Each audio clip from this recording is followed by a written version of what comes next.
बहुत बहुत शुभकामनाएं, बधाई आपको। धन्यवाद। फर्स्ट अटेम्प्ट था, आपने टॉप किया है, किस जी। तरह से क्या है बताएं? सर, पहले तो ये कहूँगी कि यूपीएससी देना एक या आईएएस बनना कहूँगी एक बचपन का सपना था, चाइल्डहुड ड्रीम। तो जब बड़े हुए और कॉलेज में आए, थोड़ा जाना इस बारे में कि कैसे क्या होती है ये परीक्षा, किस स्तर की पढ़ाई होती है, क्या क्या सिलेबस में होता है। तो वो पढ़ने के बाद, जानने के बाद बहुत इंटरेस्ट लगा एंड लगा कि इस लाइन में जाना चाहिए, क्योंकि बहुत लोगों तक पहुंच सकते हैं, मदद कर सकते हैं, जो भी सोसाइटी में चल रहा है उससे टच्ड फील किया और इस लाइन में आने की डिसाइड किया। और कैसे, जैसे मैं आऊँ अगर उस पर कि कैसे मैं कर पाई, तो I think her rose consistently पढ़ाई करना, 5 से 6 घंटे देना हर रोज़ डिसिप्लिन के साथ, और खुद पे एक भरोसा रखना कि हाँ हम कर सकते हैं और लिस्ट में आ सकते हैं। तो वो भरोसा मेरे ख्याल से बहुत, आई थिंक 50 से 60% वही काम कर जाता है। अभी आपकी महिलाओं की वजह से फिफ्थ रैंक पे क्या कुछ हो? जब मुझे पता चला कि मेरी 5th रैंक आई है, जाहिर सी बात है मैं बहुत ज़्यादा खुश थी। लेकिन जब मुझे ये पता चला कि मैं ऑल इंडिया गर्ल्स टॉपर हूँ, तो मैं थोड़ी सी वो हुई, क्योंकि पिछली बार से देखा जा रहा था फर्स्ट सेकंड थर्ड रैंक पे हमेशा कोई ना कोई लड़की या महिला रहती है। तो वो मुझे लगा कि थोड़ा और बेटर अगर मेरी रैंक हो पाती तो मैं सारी लड़कियों को रिप्रेजेंट करके फर्स्ट उनके उससे वो आ पाती। उस वजह से थोड़ा सा डिसअपॉइंट हूँ, बाकी ओवरऑल तो काफ़ी खुश हूँ रिजल्ट से। इस सफलता का आप श्रेय किसको देना चाहिए? सफलता का श्रेय, यूपीएससी में सफलता, यूपीएससी एक बहुत बड़ी जर्नी होती है। 1-1.5 साल तक आप उस एग्ज़ाम में रहते हैं। तो बहुत सारे लोग हैं, मेरे मम्मी पापा सबसे पहले, जिन्होंने हमेशा सपोर्ट किया, जो भी प्रॉब्लम्स आई हमेशा मोटिवेट किया। मेरे कुछ खास फ्रेंड्स हैं जिनसे मैं कनेक्टेड रही, और कभी भी दिक्कत होती थी मुझे हमेशा विश्वास दिलाते थे कि मैं कर पाऊंगी। और मेरे भाई, फैमिली मेम्बर्स, और जो भी टीचर्स, मेंटर्स रहे हैं, जिनकी मैंने टेस्ट सीरीज़ ली या जो भी जिनसे पढ़ा, वो भी उनको भी मैं श्रेय देना चाहूँगी इसके रिजल्ट का। आपका फर्स्ट अटेम्प्ट आपने कब किया, कहाँ से किया, अपने एजुकेशन के बारे में? मेरी स्कूलिंग सबसे पहले तो बताऊंगी कामिल कॉन्वेंट स्कूल BHEL से हुई है, और उसके बाद मैंने ग्रेजुएशन किया LNCT से केमिकल इंजीनियरिंग में, और मैं 2018 यानी लास्ट ईयर ग्रेजुएट हुई हूँ। और उसके बाद बस मैंने परीक्षा दी और भगवान की दया से उत्तीर्ण हुई। बचपन से ही आपका ड्रीम था, लेकिन ग्रेजुएशन के बाद अच्छा आपने इंजीनियरिंग की पढ़ाई कर ली, उसके बाद फिर एकदम चेंज करके अपनी यूपीएससी की तैयारी की। जी, लाइन चेंज नहीं कहूँगी, ये कहूँगी कि दिमाग में था, बट ऐसा था कि ग्रेजुएशन में आप इंजीनियरिंग कर लें। ऐसा चलता है ना कि आप इंजीनियर बन जाएंगे तो थोड़ा एक सिक्योरिटी ऑफ वो हो जाता है, उस वजह से इंजीनियरिंग लाइन में गई। बाकी एक डायरेक्शन और सपना तो सिविल सर्विस के लिए ही था, और फिर उसको मैंने परस्यू किया अपने कॉलेज की पढ़ाई के साथ।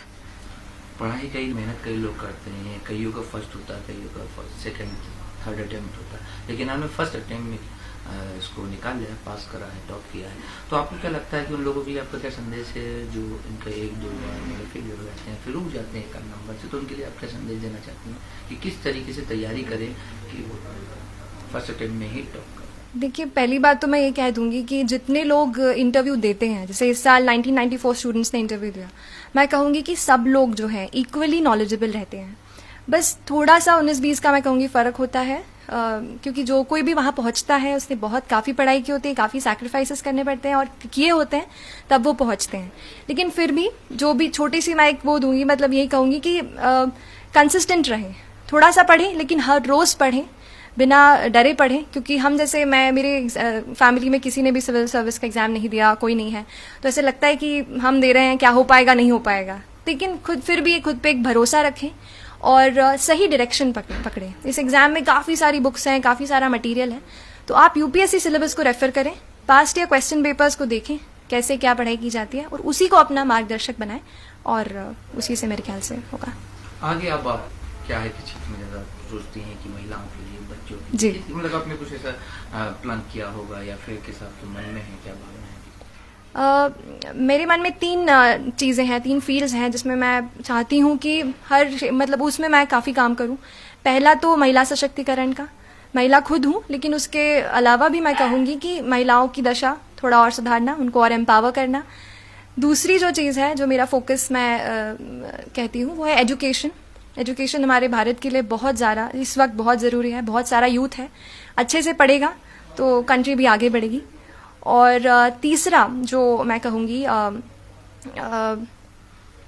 आई थिंक ये 2 मेरे दिमाग में अभी आ रहे हैं। कई बार शिकायत करते हैं, हम लोग भी आते हैं, हम लोग को मिलते हैं और अक्सर हम खबर देखते हैं कि बच्चे जो मोबाइल में जो एडिक्ट हो जाते हैं, उसमें गेम में या फिर व्हाट्सएप में, फेसबुक, सोशल मीडिया पे जी, तो जी, उसकी वजह जी, से जी। कहीं ना कहीं पढ़ाई छूट जाती है। तो ऐसे बच्चों के लिए आप क्या संदेश देना चाहते ये तो बहुत इम्पोर्टेंट सवाल है, एस्पिरेंट्स के लिए भी और जनरल बच्चों के लिए भी।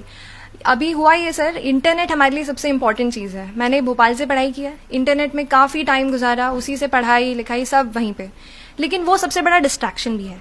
तो हमें ये ध्यान रखना है, पढ़ते हैं तो कोई भी सोशल नेटवर्किंग साइट से दूर रहें, और बच्चे हैं तो गेम्स एंड ऑल से तो दूर ही रहें। थोड़ा बहुत तो चलता है, डेफिनेटली हम रोबोट्स नहीं हैं, ह्यूमन बींग्स हैं, तो एंटरटेनमेंट चाहिए, लेकिन उसके अलावा हम ध्यान रखें कि हमारा जो लक्ष्य हमने डिसाइड किया है, जिसे हम पाना चाहते हैं, उसे उसके लिए निरंतर प्रयास करें। सोशल मीडिया का इस्तेमाल करती थी श्रुति, अगर आपसे हम पूछें कि आपने टॉप किया है तो आप किस तरीके से और कितना वक्त देती थी पढ़ाई के अलावा? सोशल मीडिया साइट पे तो मैं नहीं रही जब मैं पढ़ाई कर रही थी। व्हाट्सएप नहीं था, फेसबुक वगैरह पे नहीं थी ज़्यादा, और बाकी मैंने नहीं ज्वाइन किए थे। तो मेरे लिए मैंने ये बनाया था कि पहला प्रयास है मेरा, अंतिम प्रयास है, मुझे इसी में ही निकालना है। वो एक अंदर से था कि नहीं, अगर पहला है तो देना है, तो इसलिए फिर एक मोटिवेशन भी आया और नहीं किया फिर मैंने सोशल नेटवर्किंग साइट। चलिए, पहला भी अंतिम भी सफलतापूर्वक। जी जी, आपको बहुत thank you so much, thank you.